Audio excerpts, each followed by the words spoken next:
said that, Obama doesn't see America the way you and I see America. Do you think Obama loves America as much as you do? I know Obama loves America, and I'm sure that is why he's running for president, is because he wants to do what he believes is in the best interest of this great nation. I don't question at all Barack Obama's love for this great country. Alaska Governor Sarah Palin talking to reporters on her campaign plane today. And joining me now, we've got CNN contributor Dana Milbank, national political correspondent for The Washington Post, Republican strategist and former senior Romney advisor, Babe Buchanan, also a CNN political contributor, and Errol Lewis, New York Daily News columnist and host of the morning show at New York's WWRL Radio. Welcome, everybody. Babe, let me start with you. You heard about this. Sarah Palin comes out last night. She says she loves campaigning in small-town USA, the pro-America parts of the country. And now she's backed off that somewhat today. But I want to get your take on this. Pro-America parts of the country. What did she mean by that? I would interpret it to mean that those people across the country, which are our heart and soul of this nation, who are always proud to wear our flag, who are always proud of this nation, unlike Barack Obama, unlike Michelle, who've made comments to the contrary. She's talking about people who, unlike, for instance, William Ayers, who's a domestic terrorist.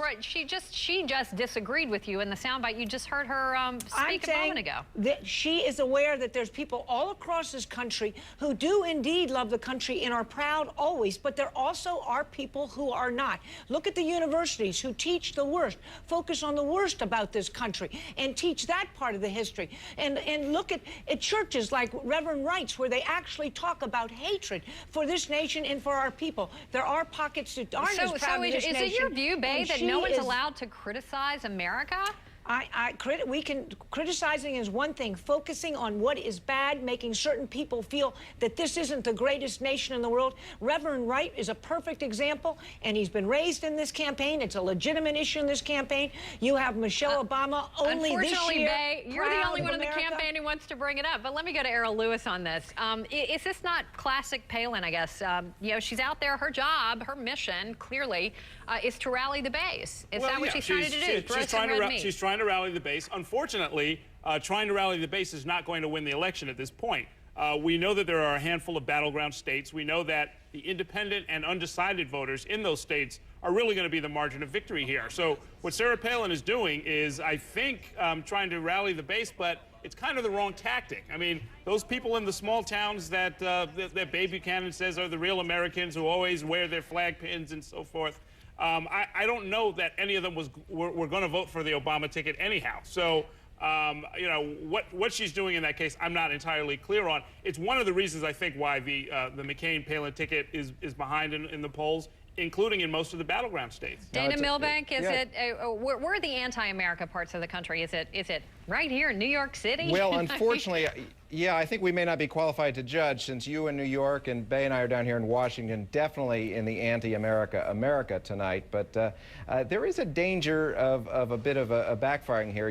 The real America comment of the former Senator George Allen, it had a similar sentiment. Surely he didn't mean to set off exactly what he did, but as in that case, we're seeing that kind of, it's sort of an easy chip shot that she's given the Democrats on this. And let me go back to this with you, Bae. We just heard Sarah Palin say that she knows Barack Obama loves America, but the McCain campaign, and you just did yourself, continue to take digs at Obama's patriotism. And you brought this up. Let's listen to what Cindy McCain said today. We are so happy to be here.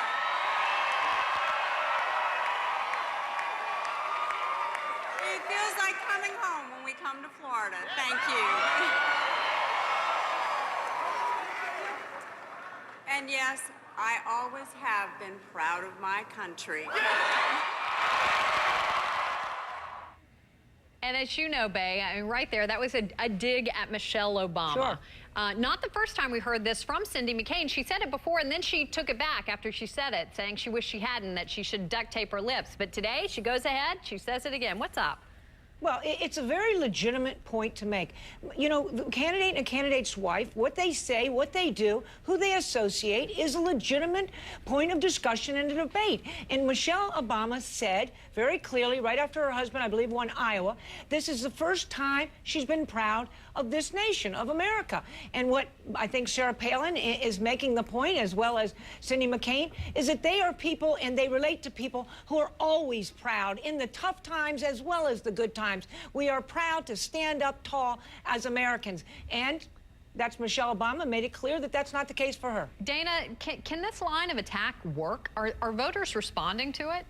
No, I think she might want to put that duct tape back on. I mean, Bay's right. It's a legitimate thing to raise. The question is, do they want to be raising it? There was a New York Times poll earlier this week that showed, since it has taken such a negative turn, huge jump in the unfavorable views of McCain and a huge rise in the favorable views of Obama. So strictly as a tactic, it seems to be having the reverse effect. You agree with that, Errol?